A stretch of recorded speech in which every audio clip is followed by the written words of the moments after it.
Hey everybody, it's Kim, aka Spartan Stitcher on Instagram, and I'm back again with another weekly cross-stitching update. This is video number 107. Today is the 8th of February 2021, and it has been brought to my attention that I never say my last name so that people who were giving me a shout out didn't know how to pronounce it. It's Hollenbach, just like it sounds, back. It's not Beck or Bach, it's back, just like we're back.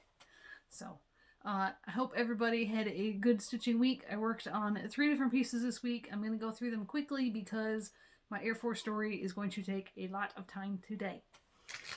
Plus, I have other stitching stuff to talk about.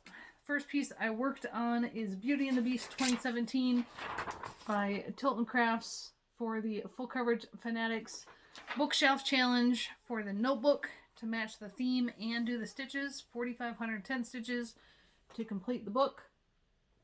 And it almost brought me to a page finish. So the page ends right here. I just did more of her arm and neck. So I hope to get that done later on this month. It should only take a day or two. So 4,510 stitches there. Second piece I worked on is Witchy Tea Time by Primitive Hair. You can buy this pattern on your own now. It was first published in the Halloween issue of Just Cross Stitch 2014. That's what it looks like. I had a busy weekend with some solo parenting days, so I didn't get much done, but 1,200 stitches into this one. Also counting it for the Only 41 Sal for Animal Instinct.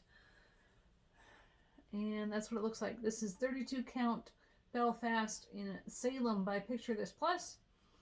And I added the cat for my animal. I added a cake, which can count as Kelly's birthday cake. And lots of table, along with the legs and shoes of the middle witch.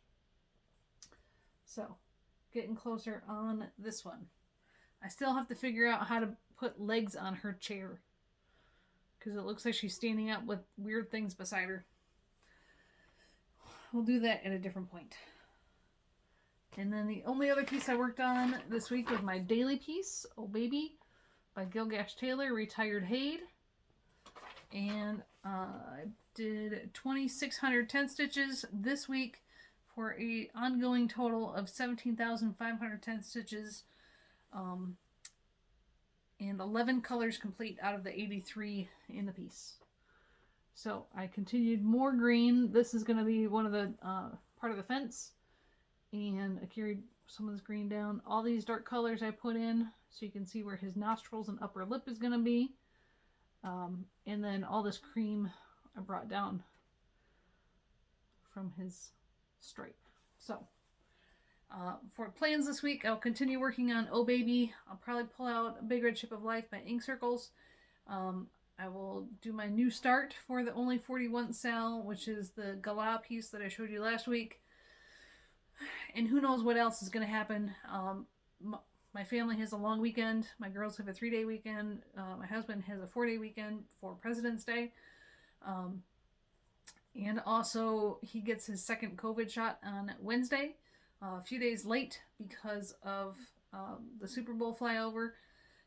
I could have got my shot on the same day, but I figured that was not a smart idea, just in case we do feel poorly afterwards. So I will get my shot next week. At day 28 for me, so hopefully that goes well for both of us. The rest of my stitching content, history sprints for March in Full Coverage Fanatics, and posted the details and the visual aid today in the group, so go check that out. If you liked bingo in January, I can pretty much guarantee you're going to like the history sprints in March. The idea is there is a list of 20 dates of significant things that happened in history in March. You have counting option or non-counting option. So, for example, the first one is 1 March 1692, the Salem witch trials began. So if you're counting, you're going to do 1,692 stitches on one project. If you're non-counting, you're going to match the theme of witches. So another one is 1 March 1872, Yellowstone became the first national park. So either 1,872 stitches on a project of your choice, or you do a landscape. So there's themes that are related to that historical event for all 20 of them. Again, one date per project unless you happen to get a finish on your full coverage piece, and then you can finish it up on a second piece. So all the themes are really fun, just like they were for bingo. So hopefully you guys will participate in that and get some more full coverage progress. So that is it for my stitching content. The rest is Air Force related. Thank you for joining me if you are not interested, and we'll see you next week. Okay, Air Force Super Bowl flyover. Sunday, the practice flight was scheduled for a Friday, and before any Air Force sortie, whether it's a training mission, a combat mission, or a special event like this, they always have mission planning. Usually it's everybody in the crew, whether if it's a one ship, a single airplane flying by itself to go do something, training or whatever. If it's a formation, a 2-ship, 4-ship, whatever it may be, all those crews get together and they mission plan together, because proper planning prevents piss poor performance. That's all the P's. So you need to plan and have contingencies and plan for those, and talk through everything. If you have aircrew members that are students, what they're going to practice, they're practicing their mission planning briefing in the mission planning, so they have to know how to conduct themselves in the briefings as well. So mission planning is for several different things.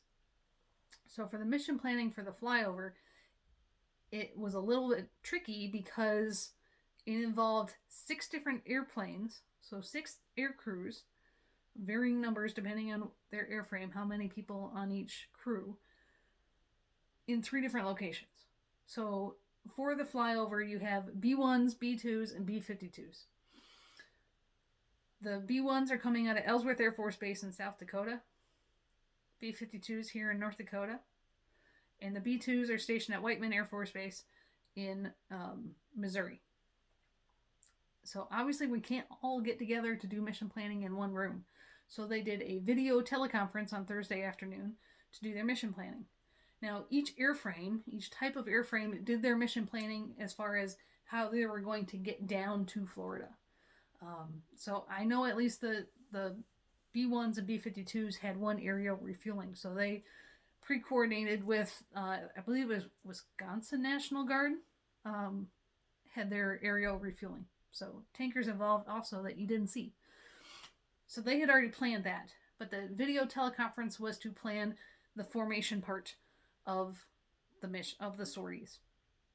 How they were going to meet up, how they were going to, create the formation between the primaries, because each airframe had 2 airplanes. So 6 airplanes, each one had what's called an air spare.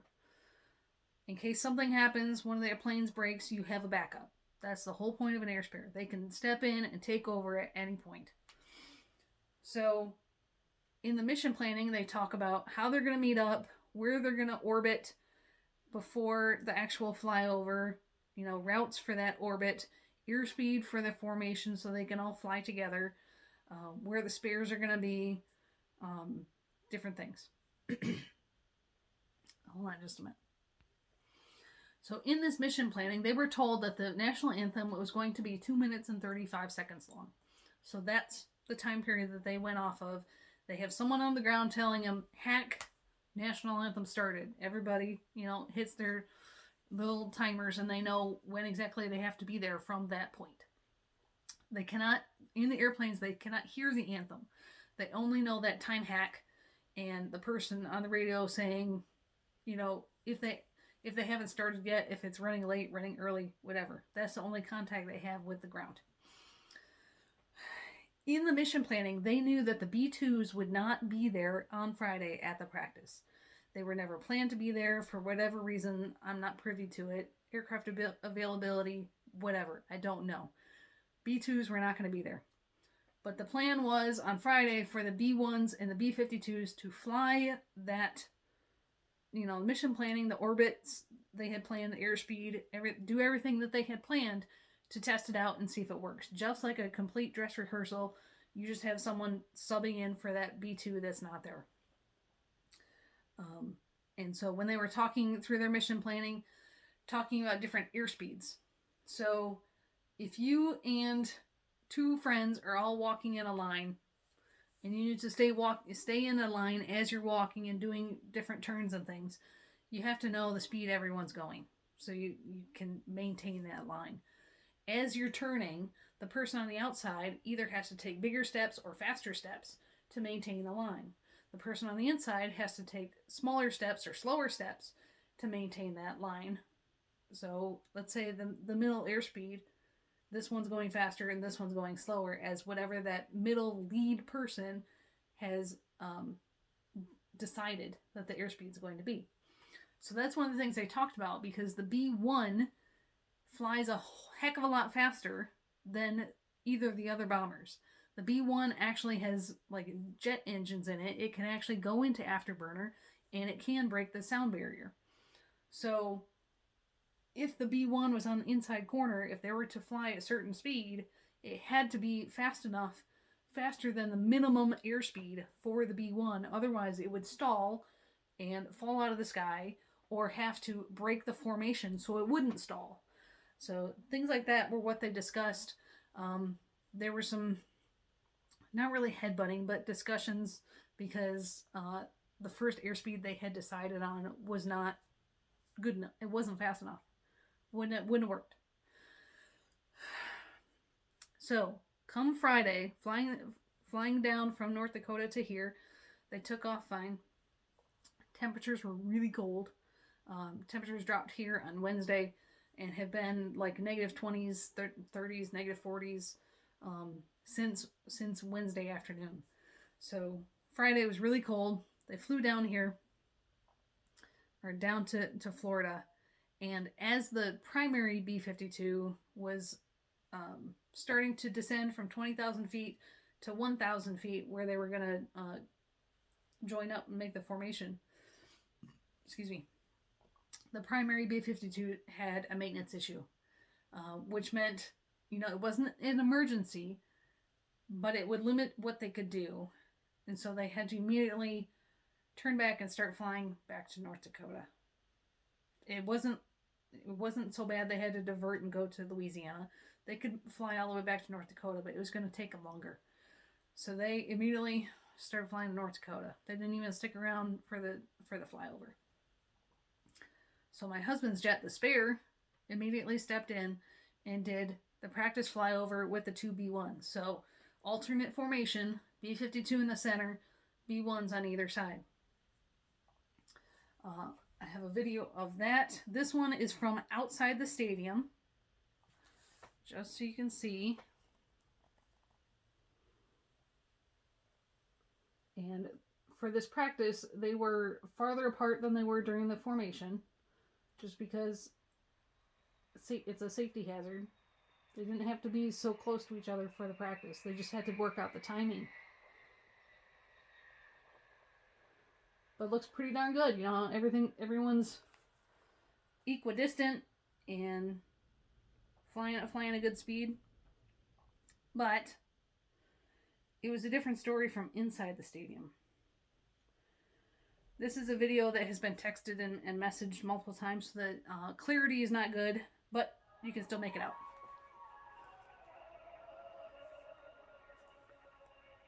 Oops.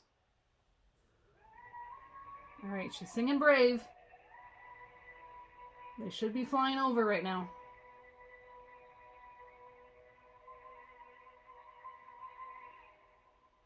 Song is done. Oh boy. And no airplanes.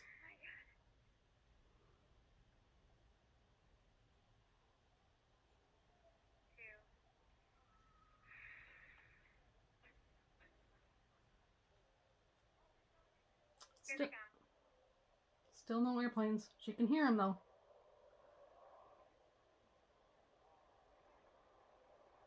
Oh, there they are.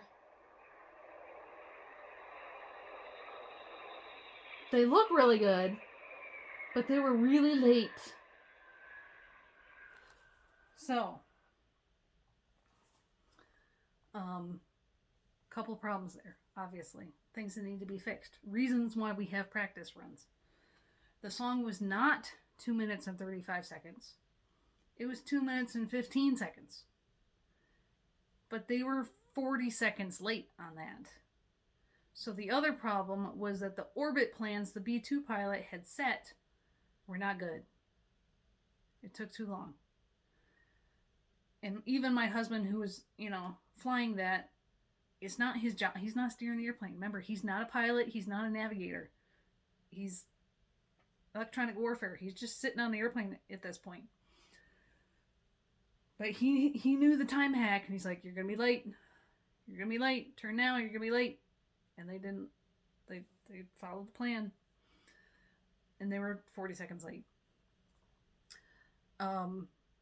So the song was shorter, and the orbit plans had to be altered.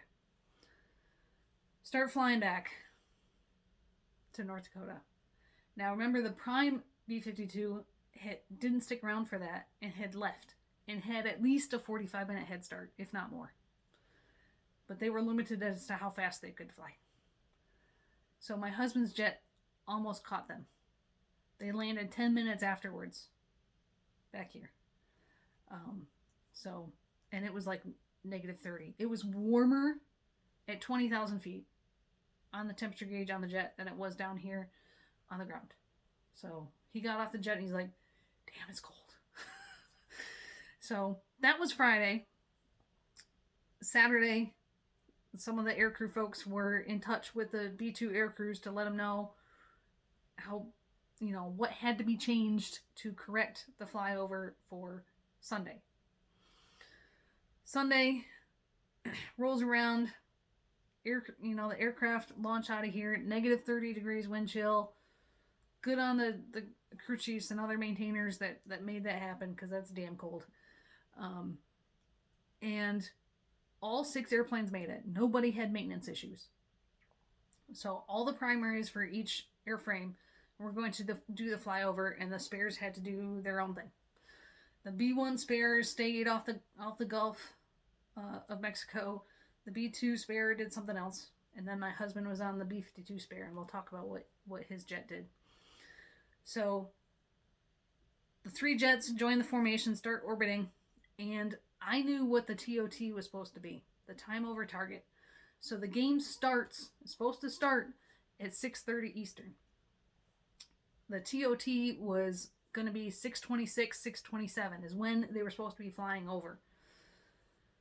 But as I was watching the TV, and they were introducing the teams, and then the President and First Lady had their message, and America the Beautiful was really slow, I knew that they were going to be late. That TOT was not accurate. It was going to be after that. So I'm kind of worried, like, oh God, I know there's so much communication going on right now between the guy on the ground and the aircraft, trying to make sure they get the flyover at the right time, because the anthem hadn't even started yet, and it was later than they were supposed to. And as you're flying these orbits, you got to be in the exact right spot to when that anthem starts.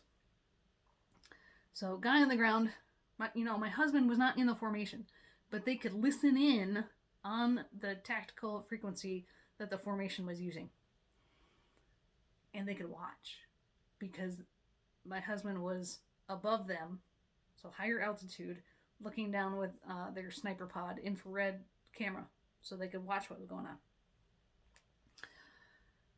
Guy on the ground is like, soft TOT, you're gonna have to move it. And the B-2 pilot, female captain is like, what's a new TOT? I gotta have a new TOT. What TOT can I put in my computer? Not calm, cool, and collected. She didn't have confidence. So they gave her a new TOT, and she put that into her computer. And the timing was great. If you saw the flyover on the TV or in videos afterwards, timing was awesome. But what you may not have realized as you're watching it is how difficult it was for the B-1 and the B-52 to stay in that formation. Because the problem was, when she put that TOT into her flight computer, the B-2 flight computer can adjust its speed. It's like a different kind of cruise control. Adjusted speed to make sure that it hits that TOT at that exact time. So she's steering the airplane, but the computer's dealing with the gas pedal, if you will. Which means there was no set airspeed. So if you watch the video again, and it wouldn't show up well if I tried to show it to you here, I've tried. You will see on the B-52, so the one with the big ass wings, with the pairs of engines, you will see coming out the exhaust of the B-52, smoke for a second and then no smoke. Smoke for a second and no smoke. Smoke for a second and no smoke. And that is because since her speed was inconsistent based on what the computer was doing, the B-1 and the B-52 pilot had one hand, steering, one hand on the throttles, and were flying like this, watching her, trying to stay even with the B-2, with the computer on the B-2, essentially. Because the speed wasn't consistent. They didn't have a set, like, okay, we're going this speed. The B-2 is constantly doing this, and so you can't tell on the B-1 that they were doing the same thing, but because the B-52 has a smoky engine exhaust, you can tell how much he's jockeying with those throttles to stay in position. You can hear it too. That high-pitched whine, that's the B-52 that you hear. So it looked awesome, was not easy. And my husband's jet watched the whole thing. As I said, they were using a sniper pod. So let me show you, get to the right. Okay, so sniper pod, we've talked about targeting pods before with the F-15Es. They also work on different airframes, so that's what your sniper pod looks like. There's where your camera looks out, infrared and other versions. And then let me show you. I don't have a recording of that because they're not allowed to take recordings of footage like that. But here is somebody else. Sniper pod footage from this is videos from 2013, so this is really old. But this will show you what an infrared image through the sniper pod looks like and how clearly my husband's jet was able to watch what was going on. Let me make this big.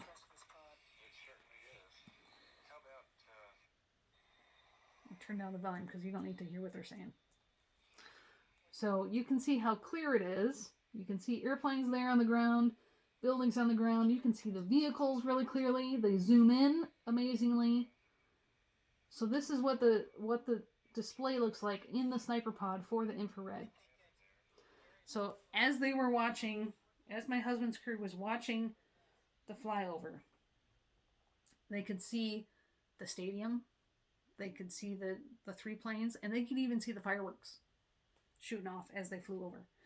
Now, the reason they could see this is when you have a special event, or let's say when the president flies somewhere, whether it's Air Force One or Marine One, there is what's called a TFR, a temporary flight restriction, or even air shows. There's a TFR, a safety bubble, if you will, to keep this airspace clear for a certain reason. So there's a time period for the TFR and an altitude range for the TFR.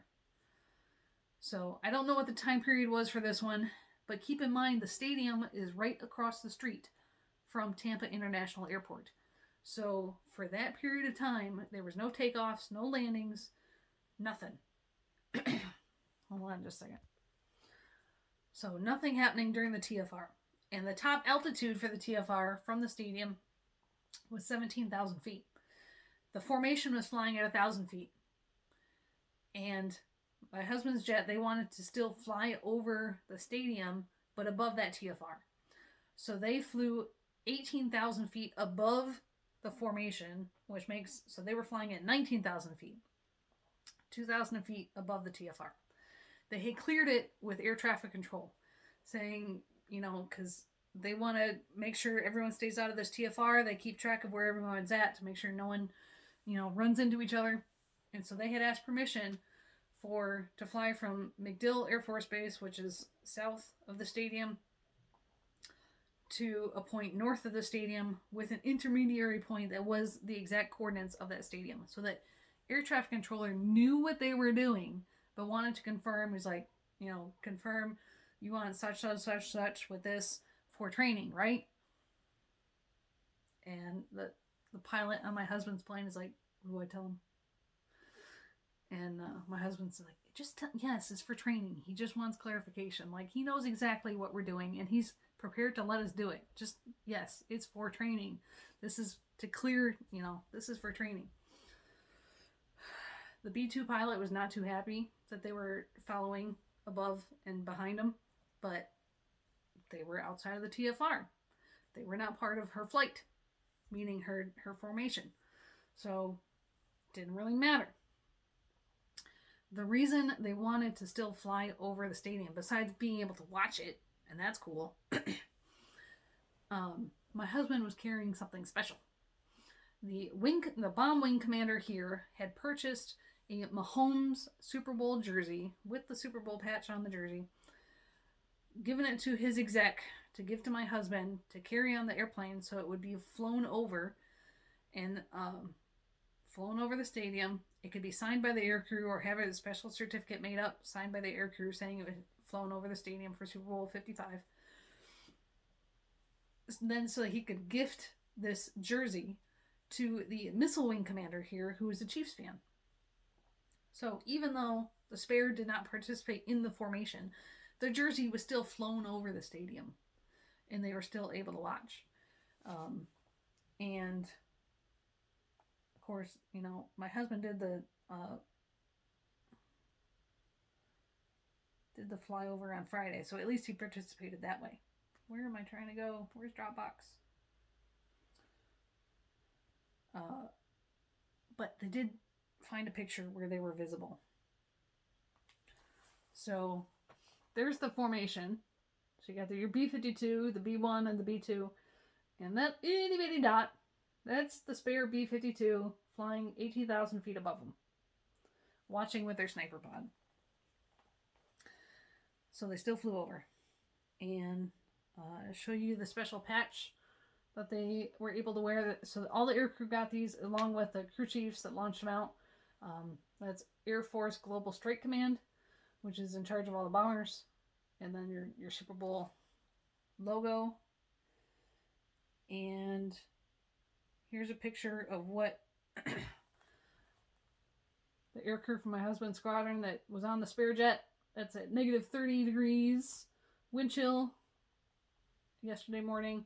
They're from the 69th Bomb Squadron, so they're holding their squadron flag.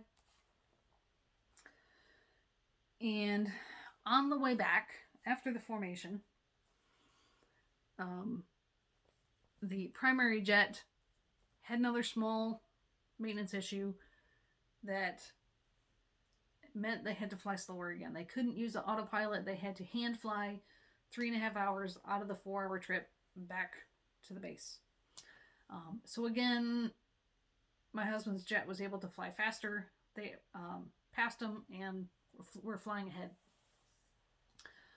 So the spare is flying ahead of the primary that did the flyover.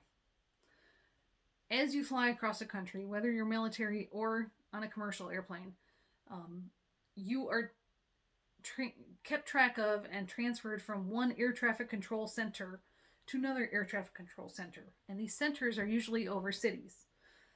Not talking about the airports, I'm talking about the actual air traffic control centers. Airports are concerned with what's immediately happening at the airport. Landings, taking off, and ground taxiing of airplanes. So you contact Tampa Center, whatever centers all the way up back to North Dakota. They got some score updates as they were flying, so they weren't able to watch the game, but they could follow along with the score updates. When they talked to Kansas City Center, they heard as their air traffic controller was talking, they heard in the background someone yell out an F-bomb because things weren't going well for Kansas City in the game. So that was entertaining. And then at a different center, my husband didn't remember which city it was. The air traffic controller asked him, "Hey, is that you that we saw in the flyover? You know, at the Super Bowl?" And your crew are grown up boys, okay? They're gonna joke around and do things. So they said, "Yeah, absolutely, that was us," even though it wasn't them. And they said, you know, our spare aircraft is coming along behind us by however many minutes.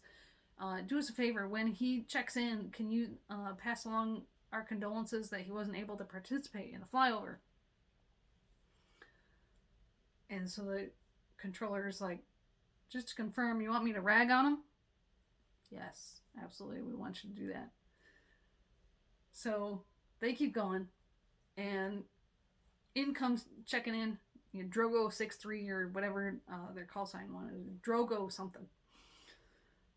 And the air traffic controller said, "Drogo 63, we need you to hold in this pattern for an hour, so that to clear the airspace, so the primary aircraft that did the flyover can land and participate in a special ceremony in appreciation for doing the flyover, and then you'll be cleared in to continue."